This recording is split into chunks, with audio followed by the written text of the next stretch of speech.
Magandang umaga, ngayon po ay araw ng Lunes, December 11, 2023.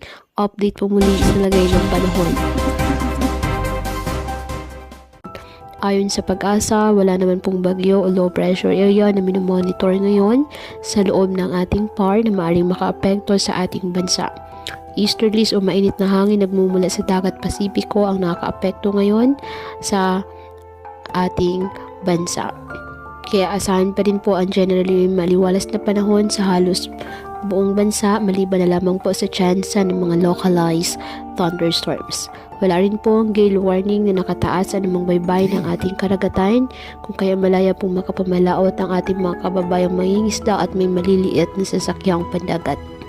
Ngayong araw, ang Metro Manila at nalalabing bahagi ng ating bansa, asahan po ang generally mainit at malinsangang panahon, ngunit may chance pa rin po ng mga localized thunderstorms lalo na po sa dakong hapon at gabi.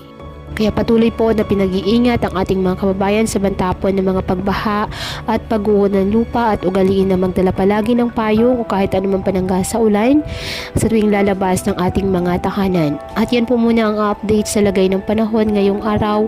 Muli patuloy po tayo na mag-ingat at palaging tandaan, God loves you. Stay safe and God bless.